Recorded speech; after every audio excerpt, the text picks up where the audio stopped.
Magandang araw sa ating lahat. Ito, may share ako sa inyo. Nag-repair tayo ng pressure washer. Ang problema, walang power. Sabi ng may-ari, bigla na lang daw itong hindi umandar. So, i-troubleshoot muna natin. Check natin kung ano yung sira. Sa pagbukas nito, meron 3 screw dyan. Tanggalin lang yan. Pag natanggal na, iangat lang yung kulay orange na lock. Okay? Tapos, ganun din sa kabila. Merong 3 screw. Kailangan matanggal yung 3 screw. Tapos, iangat yung kulay orange na lock. Pag natanggal na yung mga lock na yan, meron pang ibang screw dyan sa mga gilid. Tanggalin din natin yon. Dito ay nabuksan ko na yung pressure washer. Bali, magte-test tayo dyan ng mga parts ng pressure washer. Gagamit tayo ng digital multimeter. Bali, yung i-check natin, yung continuity ng wire mula sa plug papunta sa switch. Yung continuity ng switch, kung yan ba ay gumagana pa. I-test din natin yung condition ng thermal fuse. I-check din natin yung condition ng motor. Baka sira na yan.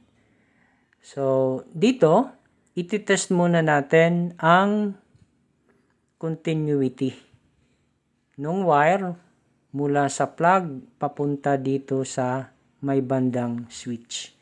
Yan po ay nakaset tayo sa continuity. Ayan, test natin yung continuity. Ilagay ang test prod sa isang terminal ng plug. Ayan. Pansin ninyo, nagkaroon ng sound. Ibig sabihin, magkadugtong yun. Ngayon, ilipat sa kabila, ganun din, tumunog. So, ibig sabihin, okay yung connection nung plug papunta dito sa switch. Ngayon, i-check naman natin yung switch, kung yan ba ay okay pa. Check natin yung switch. Yan po ay naka-turn on na. Ayun. Nagkaroon ng sound. Ilipat natin sa kabila. Mayroon ding continuity. So, ibig sabihin, okay ang switch. So, ulitin ko, okay yung wire mula sa plug. Okay yung switch. Ngayon, ang sunod na gagawin ko dyan ay i-check natin yung motor. Hindi ko nga naipakita dyan yung pag-testing ko ng thermal fuse. Pero okay naman yung thermal fuse niyan. Bali, ang naging sira lang nito, okay, yan, yung wire na hinahawakan ko. Yung parang nagkaroon ng umido, yun. Nagka-corrosion siya, oh. Yun. Natanggal siya mula dito sa motor. Bali, yan po yung naging sira. Kaya hindi umaandar yung unit. So, nung mag-testing tayo ng motor, sa kulay blue na wire na iyan, pakita ko lang sa inyo, habang hindi pa nakakabit yung natanggal na black na wire na iyon, na merong terminal lug. So, ayan, itesting natin yung dalawang kulay blue na wire. Oh, makikita natin OL. Ibig sabihin, wala tayong nasukat na resistance. Ngayon, ikinabit ko yung kulay black. Ayan, meron tayong na-reading. So, ibig sabihin, pag ibalik natin yung kulay black na wire dyan sa terminal ng motor o ng coil o ng stator coil, ito ay mapapagana natin ulit.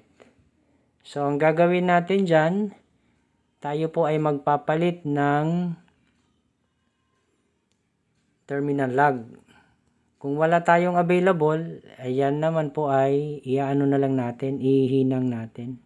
Kukonekta natin directly doon sa terminal ng motor.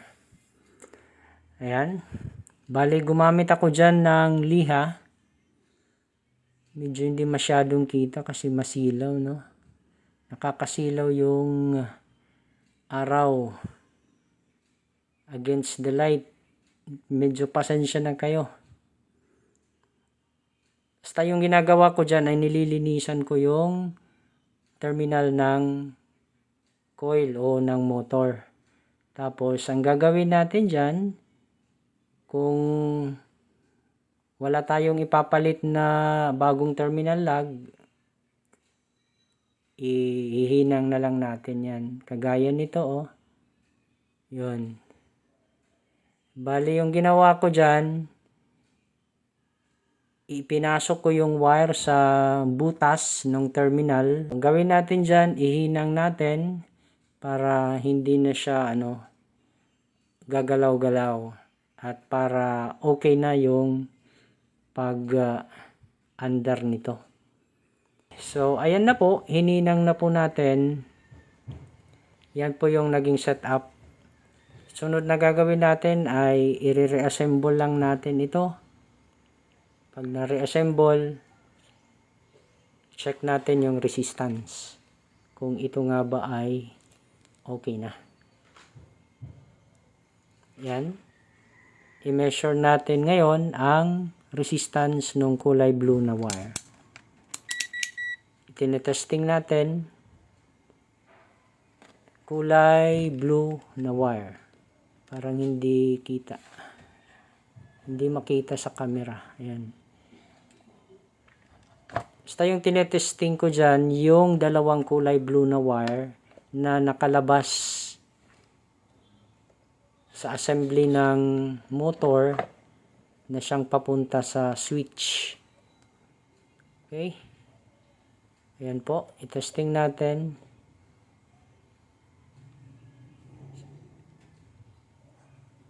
Hindi natin Ayan. Dito.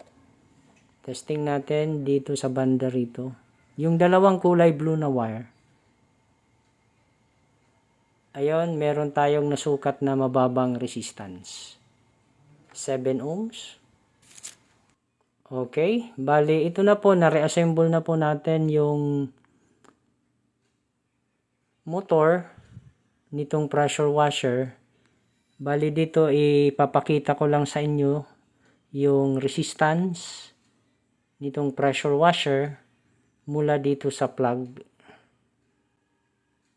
Ayan po, sa plug po tayo magsusukat ng resistance. Ito po ay para ma-check natin kung meron na nga bang resistance mula dito sa plug. Kung meron na, ibig sabihin ito ay gagana.